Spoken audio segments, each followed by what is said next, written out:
Ikuti video ini hingga selesai tanpa dipercepat. Suatu saat kelak, insya Allah Anda akan menjadi saksi bagi diri Anda sendiri. Apakah Anda pernah merasa sedih dengan kematian 6 orang FPI waktu itu? Atau Anda malah menghina mereka? Saya percaya FPI.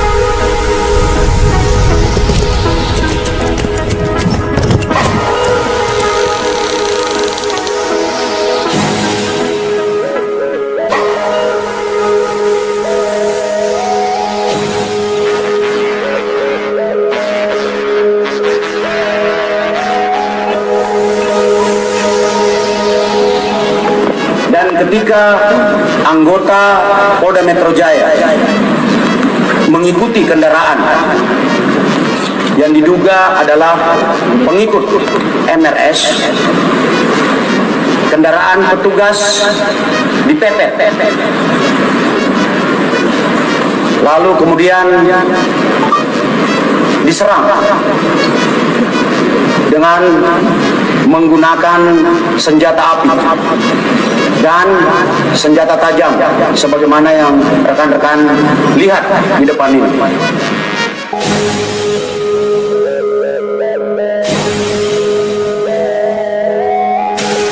Insya Allah. Kemudian juga terkait kondisi jenazah, saya lanjutkan. Saya melihat sendiri mata sebelah kiri ini seperti ada bekas peluru tembus ke belakang. Kemudian ketika dimandikan, kondisinya hampir semua tubuh badan ini ada bekas lubang peluru tembus ke belakang. Ada satu juga di kepala belakang telinga tembus ke sini, artinya dia dari samping. Kemudian ada yang bekas luka bakar semacam disiksa di belakang. Kemudian ada juga yang terkelupas seperti terseret atau dikelupas gitu kulitnya. Yang jelas sangat memilukan fisiknya ya seperti itu. Tapi nanti dokumentasinya sudah kita siapkan. Kemudian satu, mohon pimpinan perlu diketahui bahwa keluarga awalnya tidak pernah mengizinkan otopsi, dan kita memiliki surat pernyataan itu jelas dan juga tidak mengizinkan dimandikan. Akan tetapi ala kulli hal pihak kepolisian melakukan itu sepihak. Kemudian yang terakhir terkait iring-iringan, saya sedikit koreksi bahwa penjelasan bahwa ada yang kabur terkait dengan kondisi-kondisi itu menurut kami itu sangat tidak logis. Menurut informasi hanya 6 orang ini memang yang syahid, dan memang 6 orang dalam satu mobil. Artinya tidak, kalau misalnya ada informasi dalam satu mobil ada 10 orang, itu tidak benar seperti itu. Itu singkat saja. Terima kasih Pak Pimpinan atas waktunya. Assalamualaikum warahmatullahi wabarakatuh.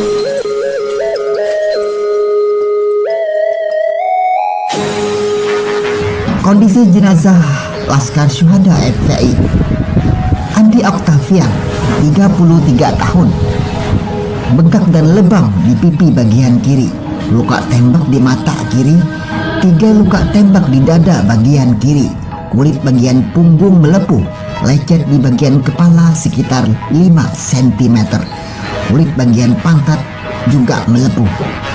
Faiz Ahmad Syukur, 22 tahun, lebam di bagian kening, 2 luka tembak di dada kiri, 1 di atas puting, 1 di bawah puting. Ada warna kehitaman di luka tembak, dan luka bagian lainnya adalah jahitan di bagian leher, luka tembak di paha kanan, dan luka tembak di tangan kiri. Muhammad Reza, 20 tahun, pipi dan kening bengkak, lebam dan menghitam, tangan kiri melepuh, darah masih keluar dari bekas luka bagian belakang, kemaluan bengkak dan melepuh. Muhammad Suci Khadafi, 21 tahun, lebam mata kiri, 3 luka tembak di dada kiri, 1 di atas puting, 2 di bawah puting. Lutfi Hakim, 25 tahun, hampir semua kulit belakang melepuh. 4 luka tembak berdekatan di dada kiri, bekas luka menghitam, kemaluan, bengkak dan melepuh. Ahmad Sofyan alias Ambon, 26 tahun, ada 2 luka tembak di dada kiri, kemaluan juga bengkak dan melepuh. Adek Firmansyah, dokter ahli forensik dari RSCM menjelaskan, salah satu ciri luka tembak dari jarak dekat adalah tanda berwarna hitam pada bagian tubuh. Luka ini terbentuk karena mesiu yang menempel di kulit. Sumber majalah Tempo, edisi 14-20 Desember 2020. Saya bersaksi bahwa Habib Rizik adalah orang yang baik, orang yang banyak pengikutnya, dan saya yakin beliau cinta kepada tanah air. Tetapi belakangan ini dengan kedatangan beliau yang mendapatkan sambutan dari lautan manusia, kelihatannya ada yang merasa terganggu. Bahkan ada 2 Kapolda yang dicopot dan 2 Kapolres yang juga dicopot. Kenapa Habib Rizik harus dijadikan momok, harus dijadikan musuh dari aparat keamanan kita, dari pemerintah kita? Ada apa? Saya melihat Habib Rizik dicintai oleh banyak orang. Tidak mungkin ada yang menjemput datang bersusah payah ke bandara sebanyak itu. Lautan manusia, ratusan ribu bahkan jutaan. Tidak mungkin orang mendatangi Habib Rizik ketika di Mekah. Para jamaah umroh, para jamaah haji datang ke rumah beliau hampir setiap hari, ratusan orang. Dan juga didukung oleh ulama-ulama yang ada di Saudi dan juga di Timur Tengah. Ada apa dengan aparat penegak hukum kita? Kenapa berusaha mencari-cari kesalahan?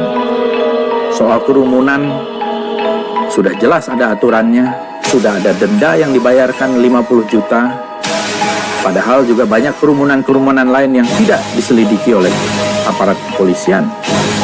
Termasuk di dalam acara pilkada, acara maulid-maulid di berbagai tempat, acara keagamaan di tempat lain, acara apel dan sebagainya. Jadi ada diskriminasi hukum di sini yang jelas. Dan menurut saya ini merupakan sebuah kemunduran bagi demokrasi kita dan membahayakan keutuhan integritas sosial kita.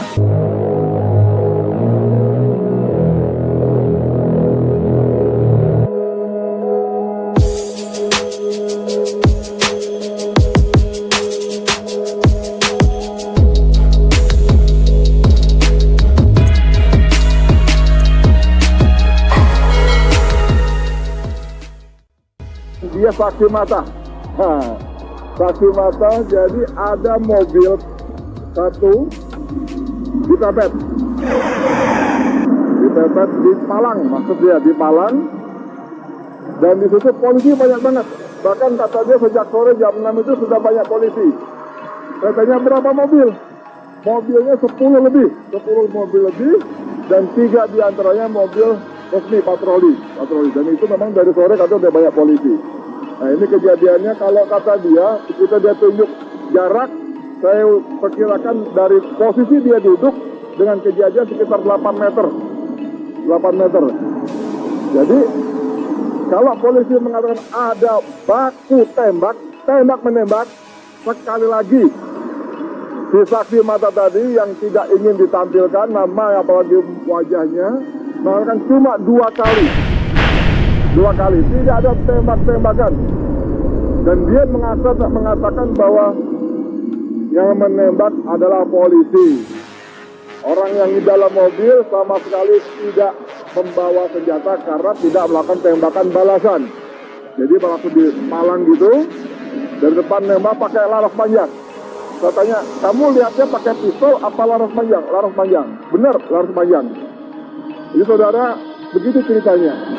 Dan dia lihat 2 orang langsung tewas di tempat.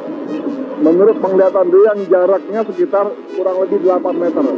Tadi saya tanya, posisimu di mana? Di situ. Dari duduk kamu dengan peristiwa yang terjadi berapa meter? 10 meter, mobil itu parkir? Enggak, sini lagi. Jadi mobil parkir, Dia sebut jarak lebih depan lagi, jadi saya perkirakan sekitar 8 meter. 8 meter. Lalu polisi dia sebut langsung menembak ban kiri depan. Langsung nempel. Dor! Ban kiri depan. Tujuannya supaya mobil tidak kabur. Nah saudara, kalau polisi menarasikan satu terjadi baku tembak, sekali lagi dari dua dan narasumber lain yang saya hubungi tadi beberapa kali wawancara, tidak ada baku tembak. Seperti penjelasan dari Munarman, Sekretaris Umum FPI, tidak ada baku tembak, tidak ada. Dua sumber pertama di depan tadi saya tanyakan juga cuma meninggal 2 kali tembakan. Sumber yang dekat lokasi sini, kamera, ya. Dia ada di sini, kejadiannya sekitar di sini, juga cuma 2 kali tembakan. Tidak ada baku tembak. Yang kedua, dia memastikan tidak ada baku tembak karena yang di dalam mobil tidak membalas tembakan. Jadi tidak membawa senjata api, tidak membawa senjata api. Tentang samurai segala macam, dia tidak berani memastikan bagaimana sesungguhnya ada atau tidak, karena dia juga tidak boleh mendekat. Tapi dia menambahkan seperti keterangan sebelumnya, bahwa orang-orang sekitar sini yang datang mendekat memang diusir. Tidak boleh, menjauh. Ada teroris katanya. Bagaimana kondisi berikutnya? 2 orang ditembak. Lalu kira-kira saya ada datang ambulan. Saya tanya berapa jarak ketika terjadi tembak-menembak dengan ambulan, berapa menit? Setengah jam? Dia bilang ya kira-kira setengah jam. Mungkin ada yang telepon lalu ambulan datang.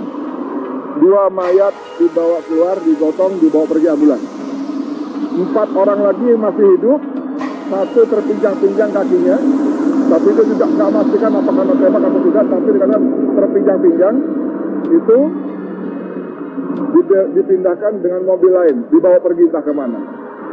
Saudara sekalian, saya Edi Mulyadi dari lokasi kilometer 50 tol Jakarta Cikampek ingin memastikan bagaimana situasi sebenarnya. Apakah benar cerita dari versi polisi yang langsung disampaikan oleh Kapolda Metro Jaya, Fadil Imran, atau versi FPI seperti disampaikan oleh Munarman dan Ketua Umum FPI Kiai Sobri Lubis. Walaupun lebih banyak Munarman yang menyampaikan. Jadi beberapa kejadian, beberapa keterangan saya sementara ini menyimpulkan bahwa informasi dari polisi tidak akurat. Saya tidak berani bilang bohong, tapi tidak akurat. Karena saya bicara dengan beberapa saksi, mengatakan memang tidak ada baku tembak, tidak ada tembak-menembak. Dan lagi memang, walaupun kejadiannya sudah dini hari, ini jalur ini ramai. Selalu ada saja mobil yang lewat. Dan seperti banyak kita temukan dalam grup-grup WA di media sosial, tidak ada garis polisi. Tidak ada garis polisi seperti yang diceritakan oleh narasumber saya tadi. Tidak ada garis polisi. Yang ada polisi yang mengusir orang-orang datang. Tidak ada garis polisi, tidak ada apa istilahnya olah TKP dan sebagainya, tidak ada. Tidak ada. Saudara sekalian, apa sesungguhnya terjadi? Sekarang kita baca bagaimana Komnas HAM dan berbagai lembaga-lembaga yang concern dengan hukum dan HAM, hak asasi manusia, sudah mulai bersuara. Ini diduga kuat ada abuse of power, ada penyimpangan kekuasaan. Ya, jadi ada abuse power dan sudah banyak suara-suara yang menuntut dibentuknya tim pencari fakta, tim mencari fakta yang independen, yang bebas dari intervensi kekuasaan. Juga bagaimana tunggu berikutnya, mudah-mudahan Allah makin buka lagi. Allah buka lagi bagaimana kekuasaan sudah digunakan untuk hal-hal yang tidak pada tempatnya.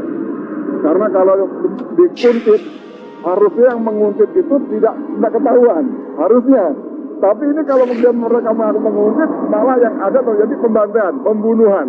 Jadi tidak menguntit lagi. Lagi kalau orang Balang mengatakan, para ahli hukum, atas dasar apa Habib dikuntit? Kejahatan apa? Ini kan cuma dituduh melakukan pelanggaran protokol. dan sudah membayar denda, ya kan? Jadi tidak ada pasal-pasal, tidak ada alasan logik yang membenarkan penguntitan terhadap Habib. Tidak boleh, tidak ada. Dan diperlakukan seperti itu. Kalau dikatakan bahwa karena diduga akan mengerahkan massa pada pemeriksaan tanggal Senin, tanggal 7. Ya, orang Habib sedang keluar Jakarta. Ini posisi kilometer 50 dari Jakarta menuju Cikampek. Ya, dari Jakarta menuju, itu artinya keluar Jakarta. Dan seperti penjelasan dari FPI, bahkan saya ketahui itu pengajian keluarga inti di Kerawang. Ya, kita tunggu, semoga Allah bukakan lagi pintu-pintu kebohongan yang dibangun dari satu kebohongan yang lain. Sekian dari saya, Edi Mulyadi, untuk Forum News Network. Assalamualaikum warahmatullahi wabarakatuh.